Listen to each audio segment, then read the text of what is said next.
नमस्कार दोस्तों, मैं वंदना चौधरी आप सभी का स्वागत करती हूँ। आज हम पढ़ेंगे कि संदर्भ, प्रसंग और विशेष ये और काव्यगत सौंदर्य किस तरह से लिखते हैं। बहुत से जो लोग हैं वो आपको संदर्भ और प्रसंग को एक साथ मिलकर लिखना सिखाते हैं, सब प्रसंग जिसको बोलते हैं, लेकिन उसका अर्थ ये नहीं होता है कि आप संदर्भ और प्रसंग को एक साथ लिख दीजिए। संदर्भ और प्रसंग को हमेशा अलग अलग लिखा जाता है। तो हम चलिए शुरू करते हैं। तो पहले हम संदर्भ लिखना सीखेंगे कि जो संदर्भ होता है वो या तो किसी पद्य का होगा या फिर किसी गद्य खंड का होगा। अगर पद्य का है तो आपको संदर्भ में प्रस्तुत करना है, लिखना है कि प्रस्तुत पद्य खंड। और अगर कोई कहानी है या किसी उस चीज का अर्थ है, कोई गद्य खंड है, तो आपको यहाँ पर गद्य खंड लिखना है। तो प्रस्तुत पद्य खंड पाठ्य पुस्तक। अब आपकी पाठ्य पुस्तक कोई भी हो सकती है, बसंत हो सकती है, क्षितिज हो सकती है, स्पर्श हो सकती है, या आपकी जो भी आपके कोर्स की जो बुक है, आप यहाँ पर उसका नाम लिखेंगे कि जो पाठ है। अब जो पाठ का नाम है वो यहाँ पर पाठ का आपको नाम लिखना है, नामक पाठ से लिया गया है या अवतरित है। अवतरित का मतलब भी लिया गया होता है। आप इसमें से कुछ भी जो लिख सकते हैं। और इसके रचयिता होंगे। अगर पद्य खंड है तो आप उस पर रचयिता लिखेंगे, और अगर गद्य खंड है तो आप उस पर लेखक या लेखिका लिखेंगे। ठीक, जी हैं, उनका जो नाम होगा वो यहाँ पर आप लिखेंगे। तो ये संदर्भ है। संदर्भ इसीलिए लिखवाया जाता है क्योंकि अगर किसी भी आपके एग्जाम में कोई आपको पद्य खंड दिया जाए या गद्य खंड दिया जाए, तो ये पहचान होती है कि जो स्टूडेंट है अगर वो सही तरीके से उसका संदर्भ लिख रहा है, इसका मतलब ये है कि उसको पता है कि ये किस पाठ से लिया गया है और इसके लेखक या इसकी लेखिका या इसकी रचयिता कौन है। तो ये एक बेसिक इंफॉर्मेशन होती है, बेसिक नॉलेज होती है जो स्टूडेंट को पता होनी चाहिए कि वो जिस पद्य खंड का या गद्य खंड का अर्थ करने जा रहा है, तो उसके लेखक कौन है और उस पाठ का नाम क्या है। इसीलिए संदर्भ को अलग लिखा जाता है।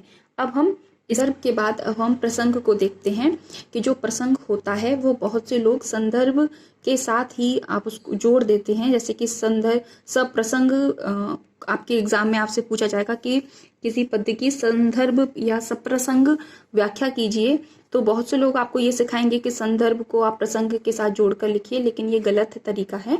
संदर्भ को अलग लिखना चाहिए और प्रसंग को अलग लिखना चाहिए। प्रसंग जो होता है कि किसी भी जो गद्य है या पद्य है, ज्यादातर पद्य में ही आपसे ये सब पूछा जाता है, तो पद्य खंड में किस बारे में किस चीज की व्याख्या है, आपको एक दो जो टॉपिक है, एक दो जो बात है, वो आपको जरूर आपको व्याख्या में पता चल जाएगी।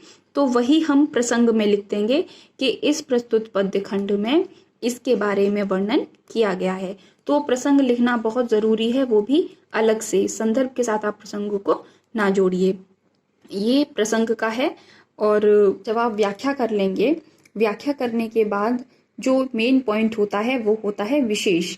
अब विशेष वो पॉइंट है कि जिसमें आपने व्याख्या की, और उस व्याख्या के अंदर जितने भी जो मेन पॉइंट हैं उनको आप 1 2 3 करके, या दो भी हो सकते हैं, या 3 भी हो सकते हैं, 4 भी हो सकते हैं, जितना अगर आप उसको अच्छे से आप लिख सको, तो हमको विशेष में अलग अलग पॉइंट करके उन बातों को मेंशन करना चाहिए।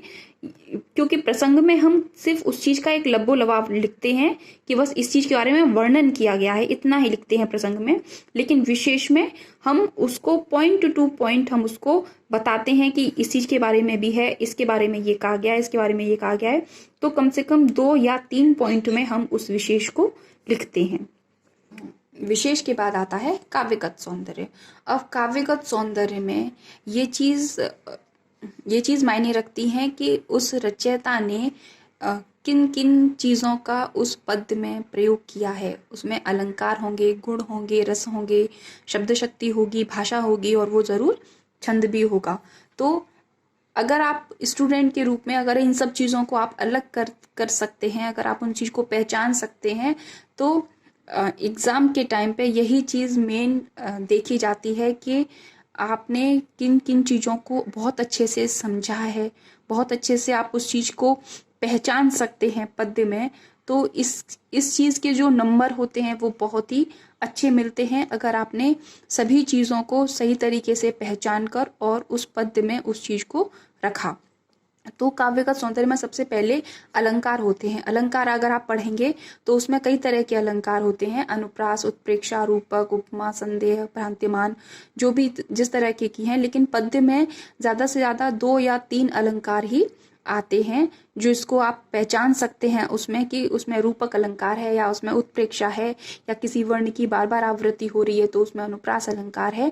तो इस तरीके से जब आप व्याख्या के बाद उन चीज़ों को आप अलंकार को लिखेंगे तो आपको उनमें से छांट के इस तरह से अलंकार लिखने हैं। उसके बाद आते हैं रस। अगर कोई भी हास्य कविता है तो उसमें हास्य रस होगा। किसी उस कविता में या पद्य में करुणा का भाव है, दुख की बात है तो करुण रस होगा। अगर उसमें वीरता या शौर्य की बात है तो वीर रस होगा। किसी नायिका या नायिका के प्रेम या उसके रूप सौंदर्य की बात है तो श्रृंगार रस होगा। किसी भी पद्य में, कविता में कोई भी बहुत ही घृणा या घिन वाली चीज जो होती है, भीभत्स जो होती है, उसके बारे में बताया गया तो वहां भीभत्स रस होगा। तो इस तरीके से आप पता कर सकते हैं, अगर आपको अच्छे तरीके से इन सभी चीजों का ज्ञान है तो आप पता कर सकते हैं कि कविता में क्या चीज, कौन सा रस है।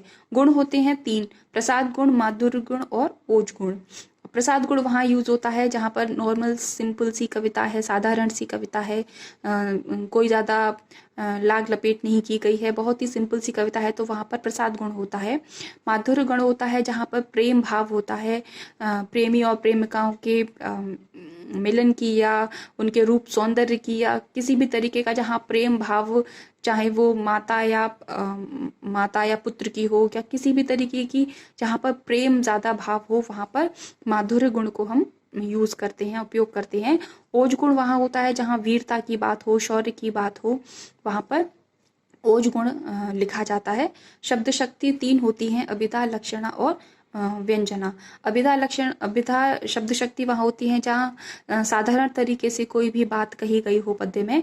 लक्षणा वहाँ होती है जहाँ पर उस चीज के लक्षण या उस चीज के बारे में विशेषता या कुछ बात हो, तो वहाँ पर हम लक्षणा शब्द शक्ति का प्रयोग करते हैं। या किसी भी वाक्य को, किसी भी पद्य की में किसी भी नायक या नायिका की किसी भी रूप सौंदर्य की या अलग तरीके से उसके बारे में लाक्षणिक तरीके की जो विवेचना की गई, वहां पर लक्षणा शब्द शक्ति होती है। और व्यंजना शब्द शक्ति वहां होती है जहां पर किसी साधारण बात को व्यंगात्मक तरीके से बताया जाता है, वहां पर व्यंजना शब्द शक्ति होती है। भाषा आप पता कर सकते हैं, किसी कवि की ब्रज भाषा होती है, किसी की अवधी होती है, किसी की साधारण भाषा होती है, और कई तरह की राजस्थानी भाषा, और कबीरदास जी की जो पंचमेल खिचड़ी है, तो इस तरह की जो भाषा होती हैं वो आप उसमें लिख सकते हैं। छंद दोहा होगा या सोटा, चौपाई, या नॉर्मल कविता है तो गेय पद, जैसे मीराबाई की है तो वो ज़्यादातर गेय पद ही रहते हैं। और तो जिस तरह से आप उस चीज़ को आप समझेंगे आगे चल के इन सब चीज़ों को, तो आप ये भी पता लगा पाएंगे कि दोहा क्या होता है, सोठा क्या होता है। तो इस तरीके से जो छंद होते हैं, आप उसमें इस तरह का छंद लिखिए कि कोई भी या तो दोहा होगा या सोठा होगा या चौपाई होगी, तो आप काव्यगत सौंदर्य में इस तरीके से लिख सकते हैं। तो अगर आप ये सब चीज़ें संदर्भ, प्रसंग, व्याख्या, विशेष, काव्यगत सौंदर्य के जितने भी पॉइंट हैं वो सारे अगर आप लिखेंगे तो पक्का आपके जो मार्क्स हैं वो इंक्रीज करेंगे। और इन सब चीज़ों के जो अलग अलग जैसे अलंकार है, रस है, गुण है, तो आपको ये अलग से पढ़ने पड़ेंगे, इनके बारे में समझना पड़ेगा कि ये सही तरीके से क्या होते हैं, तभी आप व्याख्या के अंदर से, तभी आप उसके अंदर से समझ पाएंगे कि इसमें सही तरीके से कौन सा रस है, कौन सा अलंकार है। तो उम्मीद है आप इन सब चीज़ों को नोट करेंगे और समझने की कोशिश करेंगे कि हमको एग्ज़ाम में किस तरीके से लिखना है।